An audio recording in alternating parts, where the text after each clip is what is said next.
Hello. And so today I wanted to talk about the first question that I really struggled with, which was, but why? I remembered uh, con- asking myself a lot, but why? And even when I would converse with my wife, who really was there for me in a lot of the darker moments of it, it was even still then asking, but why? And so I want to get into that. But first, I'd like to ask, which I haven't done this at all yet. So I would like to ask if you could please like, subscribe, comment, all that stuff. I want to try to grow this channel as much as possible and get this information out. And any of that would help uh, build that algorithm and show that people are interested in it and help get this information out. I would also like to state that I am not a uh, psychiatrist, psychotherapist, anything, any sort of that, and I highly recommend you um, reach out and find that if you are in any kind of um, working through any kind of trauma at all. I do it. Lots of people do it. It's definitely beneficial to do it. Um, with that. So I remember feeling very cliche about asking myself, but why? Like almost like the feeling like I was just doing it because it's what you see on TV or in the movie. Someone goes through this traumatic event and they're like, but why did it happen to me? And feeling very stupid asking myself that question and asking other people, but why did this happen to me? But why did this have to happen to me? But why does this happen at all? How could God let this happen? Um, but at the end of the day, it was, but what am I going to do with this? Which is what really helped push me through it because it didn't matter why it happened. It sucked why it happened, but in that moment, that was me living in the moment of knowing what had happened to me, but not accepting what had happened to me. And that is a very easy place to live, of continuing to just stay stuck in the but why, in the knowing. Lots of people know about their traumas, but a lot of people don't do anything about it. They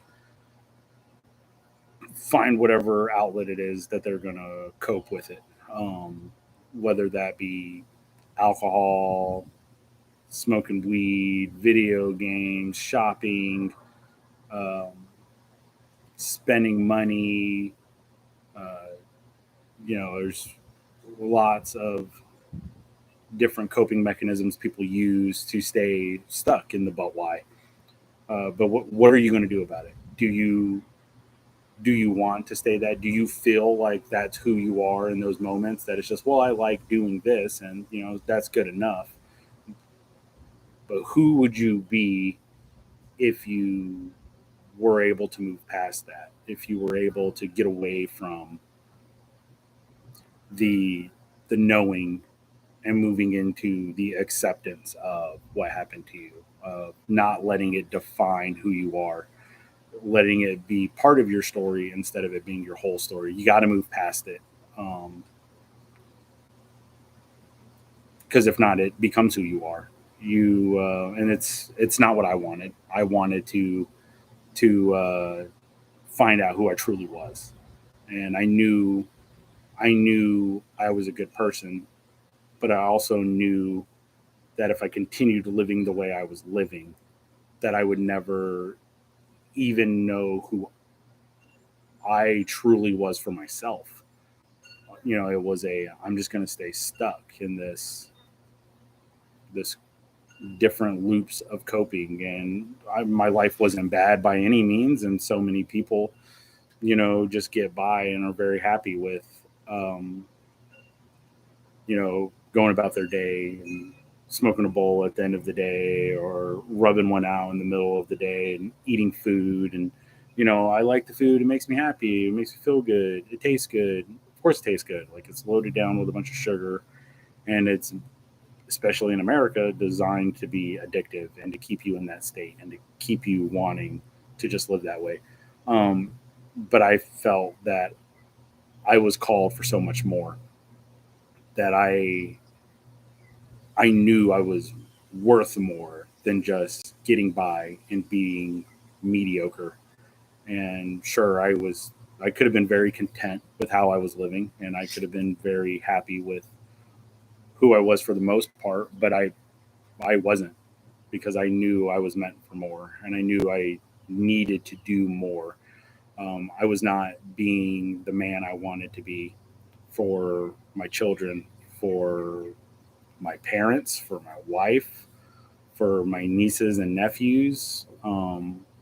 I've always felt exemplary, uh, and that I was meant to be that way. And living under those different coping mechanisms kept me from being that way. But breaking free from those coping mechanisms meant I had to find healthy coping mechanisms, and I had to find ways that would elevate me instead of keeping me content. Um, which, like I talked about in the last video, was exercising, um, volunteering, helping others, putting other needs above my own, and trying my best to help as much as I can, anybody, anywhere, no matter what, as long as I have that opportunity, but still in the parameters of my family comes first. That is like my hard line as a father and as a man.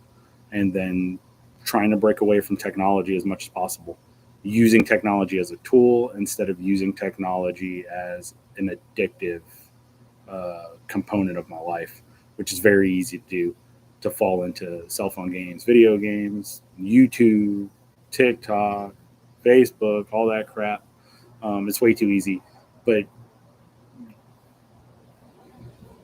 that is what got me through the but why, was knowing that I wanted more. And it was no longer the but why did this happen to me, and it was but why should I stay here and stay stuck? But why should this continue to weigh me down? But why do I have to continue living this way when I don't? And the only person who can change that is you. And you have to want it. You have to want it bad, and you have to want to continue fighting for it. Um, it's not an overnight success. I'm sure there are people out there who have overnight successed it, and that is awesome. They are uh, the exception to the rule, which is why there's the rule. That wasn't me, hasn't been me. Still actively working through it. I still have times where it's, but why do I keep falling into this, down this slope and falling into these traps? And it seems like the more you want it and the better you're doing at it and the harder you're fighting for it, the harder the enemy just pushes and fights back against you. Um, you could be going on a good stretch of breaking free of all these different coping mechanisms you're trying to get away from, and then something catastrophic will happen. You'll have a crazy stressful day, um, and your kids are driving you up the wall, or someone's nagging at you, or everything that could go wrong went wrong, and it is just continuing. It started from before you were even out of bed to, by the time you laid your bed down. And those are those moments where your brain is going, I know what can make this feel better. I know what can make you feel good. What's wrong with getting you a bowl of ice cream? Or, we can just go and we can rub one out. We can sit here and play video games nonstop and ignore everything else going on around you, and continue to hide from this and live in a subset of reality. And we'll deal with the consequences later. And then when you deal with the consequences later, it's so much harder to come back from that. Um, and then a lot of times you find yourself in the, well, I've already messed up today doing this. I might as well do this as well. And I might as well just keep this ball rolling. And you're making um, a permanent failure out of a temporary defeat. And it does not make stepping back any easier. It makes it more difficult. So, um, easier said than done. Easier said in a clear headed, focused moment than it is a I'm stuck in this moment. Um, and a lot of it is changing the mindset, changing the, you know, yes, I'm upset about this. This is sucking. I want to do this. And then just really trying to hold tight, push through. Um, really good not to self isolate in those moments. Try to stay around people, keep you connected, um, especially as you work through the but why. For me, I was able to push through the but why in about 2 or 3 days. I didn't stay hung up on it long. I didn't want to stay hung up on it. I I had already gone so much of my life living the way I was living without knowing why, and then it was having that breath of air of I understand why. Um, but you got to do something with it. For me, I mean, I would have outbursts of anger, frustration, irritability, and I didn't want to continue living like that. I hated it, and it's you got to do something with that anger, and you have every right to be angry because of what happened. But why are you going to continue to be angry at those who had nothing to do with it? Um, Other than, have you considered that you're acting like the other person? Um, that's doesn't fit all, but that fits some. That fit me at times where I would be angry because of something happening, and it was because of I was the other person reacting to how I reacted, and that modeled behavior and how that sits on your head. And none of this, dealing with none of this makes sense at times, makes it easy. I hate it a lot of the times. It drives me crazy sometimes trying to wrestle with it, knowing that I don't want to do these things, and and trying to just stay grounded and focused and trying to remember, do these breathing exercises, do this, do that. And it's not because I want to be some like Zen Dao hippie guru crybaby guy. It's that I don't want to yell at my kids for something irrelevant. I don't want to get frustrated with my wife because of something that has nothing to do with her that I blew up about over nothing. Because my brain is freaking out saying that it feels threatened and I need to go into self preservation, and I need to protect myself, and continue to push everybody away and self isolate and self destruct when that's not what I truly want. One of my biggest fears is being um, separated from them. And it's, but I get in these times where that's what happens. I want to lash out because I feel like my safety is threatened. Um, and it's a talking down. It is a stopping and like, this is how I feel.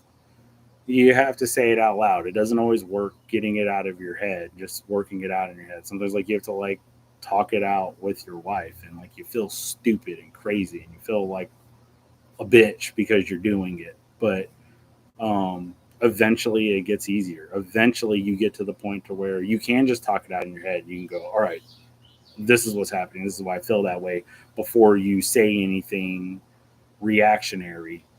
Um, you're able to grasp it and hold on to it, sift through it, and then go, all right, you know, I feel threatened. I'm not threatened. It's cool. I'm all right. Let's take a moment to breathe and then enter back into the conversation. There's nothing wrong with like, hey, I need a second before I continue on. I know that is another easier said than done thing, especially if your conversation's already leading into an argument. But if you open up this dialogue well ahead of time and let your significant other know that you have something you're working through, um, to whatever level you're willing to open up and speak with them about, um, it makes it easier. You got to have someone who's on your side with it. And if they aren't willing to help you through it, then maybe that's not the one. Um, I would imagine anybody who is in a relationship with somebody does not want to continue to see them hurt. And if they are not willing to work with you for you to better yourself, then that does not sound like a relationship that I would want to be interested in being a part of at all. I'm very fortunate, blessed, grateful, humbled that my wife is my biggest cheerleader. She would help me through anything, and I know she would. And I'm so grateful to have her. And um, she's an amazing woman. And but I know that's not everybody, and some people have difficult times even talking about this with anybody. Some people have had this happen, and they don't talk about it with. They've never spoken about it at all. Um, but why live that way? Why continue going on that way? You are hiding from who you truly are, and you have to start. You have to want to let go of it, and then you have to start working through it. It is a good thing to look into with that is self mastery. That really helps you sift through the emotions and build and develop the discipline needed to get through this. It is a lot of discipline. It is a lot of doing what you don't want to do when you don't want to do it. For me, I started building my discipline with working out. It has been one of my biggest things. It is where I really push myself. And even with that, if you really want to get through your butt wire, find something incredibly difficult to do. And don't hide in music. Don't hide in an audiobook. Don't hide in a podcast. Like start start listening with that. But once, and by incredibly hard, I mean like hours and hours of a physically grueling event. Um, and you will get to a breaking point where you can really fight with yourself and you can really hash some shit out. For me, it was running. I hated running. I still, at a point, hate running, but I do it very commonly. At least I try really hard to run 5 times a week, um, a minimum of 4 miles, uh, until I ran my first half marathon, and now I'm looking to run more. But I hit a very deep mental breaking point on my first half marathon within the last few miles. Um, I apologize. There's a helicopter, and I'm not quite sure how much the microphone is picking that up. Joys of living near military installation. Um, And I found myself asking myself questions that I didn't even know I had, and answering myself with answers that I didn't know, um, or was expecting. Uh, but I've seen a lot of other people comment very similarly that, doing something very mentally, physically taxing to get to that mental point. Um, if you want to try to go it alone, then that's what I recommend. If you're not going to talk with anybody, if you don't have anyone to talk with it about, um, doing that, um, call the suicide hotline. You know, I use the vet crisis line if I need to talk something out. Um, if you're willing to talk, I mean, the good thing about that is they're a complete stranger. You only give them what you want to give them. They got your phone number at most, and yeah, you can get a lot with that nowadays. But give them what you want. Like, hey, I just need to talk this out. I need someone to hash this out with. If you don't want to talk to them, if you're interested, you can try reaching out to me. I monitor what the traffic on the channel pretty regularly. You can email. Uh, would gladly listen, but you got to do something other than continuing to find the bottom of a bottle, um, or sitting around and laying in bed, beating off into oblivion, um, or whatever it is that you're doing. Uh, there's more to life than just trying to make yourself feel better because of a bad situation. You can work through it. It will always be there, but the more you work through it, the more you fight back, the more you push through it, the easier it gets. And start logging it. I have a note on my iPhone that I read every morning that is 2 or 3 paragraphs long, and it's what I want to do. It's I don't want emotions to control my life. I want to cut emotional impulsive behavior. Um, I don't want these specific things to rule my life. I want to rule my life. I am in control of my life. Um, you know, do whatever it is that you got to do to find that, figure out what you want. And if you're happy where you are, then you're happy where you are. And I hope that one day you're willing to push through and find out who you truly are. Because if you've had these traumatic events happen to you, and um, you're just content with coping, then you're not living to your fullest potential. You are getting by, in my opinion, and that may hurt to hear. It may be a hard truth, but it's, in my opinion, the truth. And you're either going to continue to live that way, or you're going to get your ass up and you're going to do something.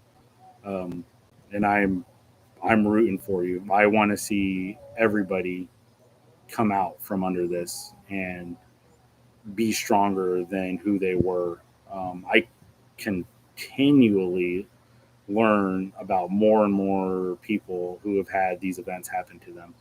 Um, Unfortunately for me, I don't know if I've talked about it. I know in the first episode I talked about my rape. I don't know if I talked about. I had another event about a year after the rape, where I was molested and by a young lady. Um, and it's like, unfortunately, I have two different you know touches with that trauma at a young age, and it's unfortunate that it happened, but I'm not going to stay stuck in that.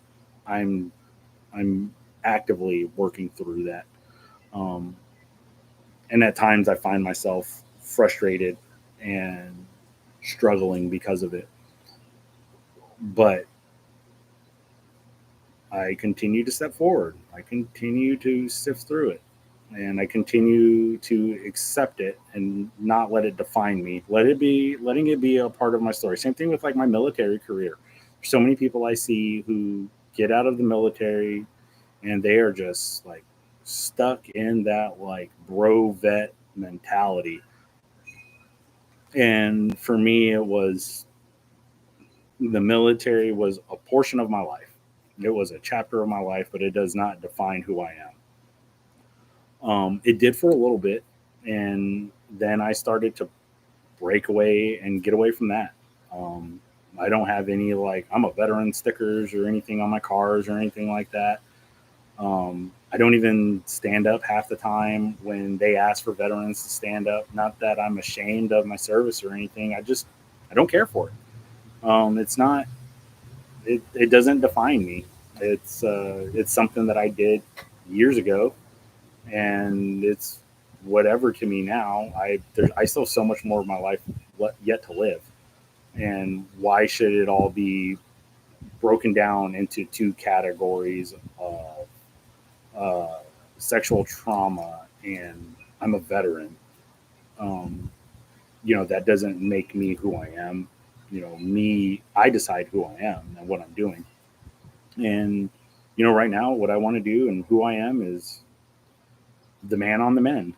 I'm and I want to try to help other men, get through this and become leaders and free themselves from this mental bondage and this anger, and take that anger and harness it and focus it and shoot it in a direction that will propel them, and really let them harness themselves. And that's what got me through my butt why, was the frustration of what happened to me and wanting to do something with that, seeing this vacuum in the space of men who don't want to talk about it, who are afraid to talk about it, and don't want to see how it controls their lives, even though there's aspects of it that it's running. And it's not too late. You don't want to be the the crazy guy downtown walking around talking to himself. You don't want to be the guy who's alone drinking on the couch, pushes everybody away, and it's just nobody gets me. I just don't get along with nobody. You don't have to do that.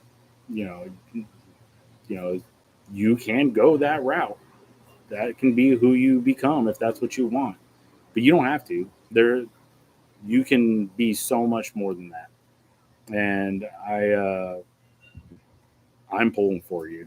I'm be your biggest advocate if I know about you, and even if I don't know about you, like I am pulling for you. I want to see you grow and just expand in the best ways possible, and really conquer, this disease, this epidemic that has riddled through our society, and it is just everywhere. And so many people don't want to talk about it because it's shameful, and it's understandable, and it's because people don't want to talk about it. But uh, that is what got me through my butt why, was not wanting to stay stuck in it, wanting to grow from it, and realizing I was worth more and meant for more than just mediocrity.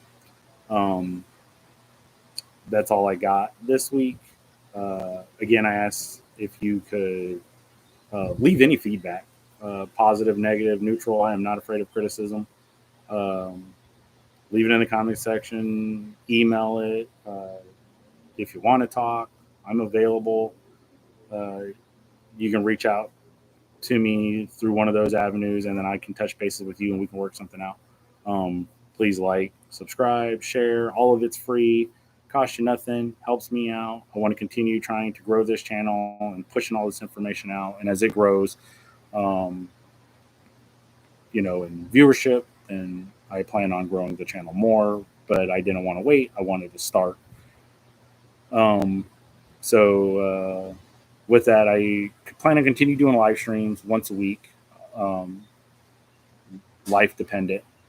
I try to do live streams on Wednesdays around 11 noon Eastern time.